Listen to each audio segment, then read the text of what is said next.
XVIII e no princípio do século XIX. Ele foi bispo do Pará durante 10 anos no Brasil, depois disso ainda foi durante 12 anos arcebispo de Braga e primaz da Península Ibérica. Deixou uma obra monumental que ainda nem sequer está toda publicada e é um dos personagens relevantes da história de Dom Frei Caetano Brandão. O outro personagem que está representado, do corpo inteiro, é um homem analfabeto, que era lavrador quando tinha poucas terras, trabalhava nas terras dos outros, mas era um cantador popular, um poeta popular, um poeta do cordel. Chamava-se Marcos Sardinha. Ao lado de um dos bispos mais importantes da história de Portugal. E esses painéis datam de 1928. O bispo já estava morto e o Marcos Sardinha estava vivíssimo. Tinha nessa altura uns 40 e poucos anos. E mereceu ser reproduzido num painel, numa estação importante do Caminho de Ferro. Não há mais nenhum, em toda a história dos caminhos de ferro portugueses, não há mais nenhum. Ou seja, em 1928, dava-se importância àquilo que hoje chamamos, sempre chamamos, de literatura de cordel, poetas populares, que hoje desapareceu completamente da Península Ibérica. Desapareceu de Portugal. Os poucos que existem, que se chamam repentistas, não são repentistas. Eles guardam de cor algumas poesias que declamam e brigam uns com os outros em cantigas ao desafio, que são os mesmos. Já fui ouvir alguns e ouvir as mesmas histórias. Isso não é repente, isso é de cor, mas existe ainda o gosto. E quando se juntam em Portugal esses cantadores populares com as concertinas, ainda fazem uma festa de arromba. O gosto ainda existe. Os últimos cantadores populares morreram nos anos 60. Marcos Sardinha morreu em 43. A sua grande opositora, aquela que cantava com ele, que era a Maria Barbuda, morreu 2 anos depois. E sobraram alguns discípulos deles, mas de menor importância, os últimos dos quais morreram em 71 e 75. O que é curioso é que tanto nas escolas primárias, secundárias, nos ciclos, como das universidades, ninguém mais se ocupa de poesia popular. Como se a história fosse renegada. Ora, esta poesia popular desempenhou ao longo da história um papel importantíssimo e é um alicerce fundamental. Há alguns dias, exatamente no dia 19, hoje são 21, anteontem, foram lançados em Lisboa 3 volumes como este, de um poeta popular que viveu 50 anos em Macau. Ele nasceu, como por acaso, na capital, na minha capital, da minha terra. Analfabeto, até aos 20 e tantos anos, quando foi para a tropa, obrigaram-no a aprender a ler. Mas foi para a tropa com 20 anos. Emigrou, como toda a gente emigra lá da minha capital, para o Brasil, para Belém do Pará. Eu fui a Belém do Pará há pouco mais de uma semana, para exatamente, entre outras coisas, apresentar estes livros. São 800 páginas, com este formato. Isto custa uma nota preta. Custa uma nota preta. Até agora, ainda não se publicou nada deste preço, por exemplo, de Fernando Pessoa, que é o bardo oficial, apesar de ser um borracheiro, que é o bardo oficial da nossa República de Bananas, da nossa democracia saroia. Ainda não se produziu, ainda não se publicou nada desta qualidade. Mas o Instituto Internacional de Macau, que é uma instituição cujo nome não está em questão, cuja qualidade todos conhecem, publica 3 volumes e falta publicar ainda um, que fará depois mais de 1200 páginas. De um poeta popular, de um analfabeto, de um imigrante como milhares, centenas de milhares de portugueses que emigrou quando tinha 6 anos. Foi para Belém do Pará, a vida não lhe correu bem, voltou pobre, mais pobre que tinha ido, com a avó. Viveu por lá aos trambolhões. Finalmente foi para a tropa para encontrar uma solução. Foi soldado corneteiro. Soldado corneteiro. Era tudo o que sabia fazer. Mas desde criança, que levava nele o bichinho da poesia popular. Que ele aprendeu e entusiasmou-se escutando o tal Marcos Sardinha, que está da freguesia da Banca, que está na estação de Alhambra. A referência dele neste livro, as referências ao Marcos Sardinha são dezenas de vezes em que ele, mestre, o homem encantava toda a gente, animava os serões, as festas dos padroeiros, ele cantava o desafio, animava toda a espécie de reuniões humanas e o homem aprendeu analfabeto, a oralidade. J.J. Monteiro, José Joaquim Monteiro, era tão analfabeto como o Marcos Sardinha. Mas cultivou a poesia e depois, quando aprendeu a ler e a escrever, ele escrevia praticamente, quase compulsivamente. Ele narrou toda a história da sua vida, da aldeia onde nasceu, do crescimento, da sua viagem ao Brasil, do retorno.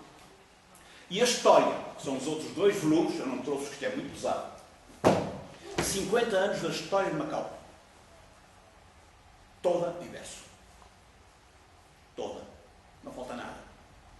E ele assistiu à guerra, ele assistiu ao bombardeamento dos aviões aliados por engano, ao que parece, da presença dos japoneses, enfim, toda aquela história que se passou entre 1930 e 1986, quando ele morreu. Toda esta história está contada em verso popular. Portanto, quando falamos de poetas populares, estamos a falar de qualquer coisa. Se formos ao Brasil, e a minha descoberta da poesia popular foi exatamente no Brasil em 1964, já lá vão 50 anos. Foi um colega da Universidade Católica do Rio de Janeiro que um dia, queres vir aqui ouvir um repentistas? Ouvir um repentistas, não sei o que é. Lá, aqui chamava-se Cantigas ao Desafio, mas nunca tinha ouvido a palavra repentista. E os meus pais, os meus avós, o Marcos Sardinha dizia que... E o Marcos Sardinha, e toda a gente começou a inventar coisas que o Marcos Sardinha dizia. Porque como nunca ninguém compilou o que o Marcos Sardinha cantava, toda a gente tinha qualquer coisa a imaginar que fosse em verso, o Marcos Sardinha. Era um grande poeta de todo o centro do país. Quando vi na Feira de São Cristóvão os repentistas nordestinos fazerem peleja, cantarem ao desafio uns com os outros, isto é que é o repente, mas dizia ele, é o repente. Eu fiquei entusiasmado. Entusiasmei para estudar esta maneira de se exprimir, esta maneira de cultivar a língua, que é aquilo que em Portugal se chamava cantigas ao desafio, que os brasileiros chamam peleja, ou repente, que é cantar em verso. Não é só dizer coisas em verso. Não é escrever versos. É cantar. O Marcos Sardinha também era cantador. Eles cantavam. É poesia, é verso, é rima, é métrica, é canto, é voz, é palavra. E é a base de toda a literatura. Foi assim que ela começou. O poeta popular tem um dicionário limitado. E é com esse dicionário que ele conta as suas histórias. E são histórias muito antigas. Desde há muito tempo. Coisa que desapareceu em Portugal e que vigorou no Brasil. Hoje, no Brasil, existem milhares, não centenas, são milhares de poetas populares que vivem, não têm outra profissão, que vivem de cantar poesia, de repente, de se exibirem nas feiras, nas praças, nos restaurantes, nas ruas, por toda a parte onde há multidões, vivem de poesia. Não há nenhum poeta académico em Portugal que jamais na vida pense em viver de publicar poesia. Isso não existe em Portugal. Isto terminou. Aliás, parece que nunca existiu sequer. Nunca nenhum poeta em Portugal viveu de poesia. Aqueles que se investiram na poesia ou morreram pobres, ou morreram antes do tempo, ou desistiram. Ou então, enfim, como Fernando Pessoa, curtiam as suas mágoas com aguardente. Mas no Brasil isso é possível. E é possível de uma maneira absolutamente extraordinária. Quando se juntam multidões, há uma feira em Pernambuco, que é a Feira de Caruaru. Juntam-se, podem juntar-se nos mesmos locais onde se fazem as feiras de gado. Podem-se juntar 25 ou 30 mil pessoas para ouvirem um poeta popular. Vocês já imaginaram um estádio de futebol como o do Beira-Mar, que leva 35 mil pessoas, com gente reunida para ouvir um poeta popular? Nem o Brunhosa encheu aquilo. Quanto mais um poeta popular aqui em Portugal. Não haveria ninguém para ouvir isso. Não era possível. Na feira panamazónica do Livro, lá, cerca de... Não, eu estive lá, foi no dia... as palestras foram no dia 7, 8 e 9, portanto faz 10 dias. Uma palestra sobre, titulada Origens Hispano-Árabes da Literatura do Cordel. O auditório, que tem cerca de 1000 pessoas, estava cheio. Estava cheio com crianças das escolas, com jovens das escolas, com universitários, com pessoas que estão a fazer teses, mestrados, enfim, na área. Isto é inimaginável em Portugal. Absolutamente inimaginável em Portugal. Aconteceu recentemente aqui há já uns anos, como sabem, houve um grupo de portugueses que foi para Fortaleza e meteram-se com gente ruim e a coisa correu-lhes muito mal.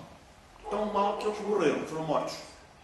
Foram mortos e encontraram facilmente quem foi o assassino.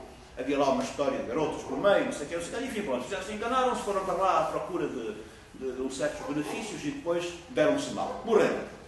E a história foi contada, porque havia um que também era português, que os apanhou, que os levou para um sítio, matou os tolos para os roubar e depois fugiu, foi apanhado. A história mereceu televisão, mereceu jornais, mereceu tudo, mas dentro de uma semana estava tudo dito. Olha, morreram, enterrados, foram encontrados, o homem que matou foi encontrado também, foi para a cadeia, acabou a história ali, não é? Já mais ninguém fala do assunto. 10 dias depois, aparece um texto de Cordel. Aparece um texto de Cordel a contar a história que toda a gente sabia, mas a contar ao inverso. Vendeu 200 mil exemplares.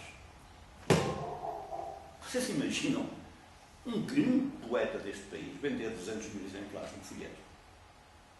Há uma ideia de que isso é. É claro, vende-se a R$2. Não é? Mas é muito real. É muito folheto. É muita história. Mas mais que isso, a história do assassinato, do suicídio de Getúlio Vargas, 30 anos depois, ainda vendia a dezenas de milhares de exemplares. Depois de conhecerem a história, as pessoas querem conhecê-la na versão verso. E isto é uma história que existe há muito tempo.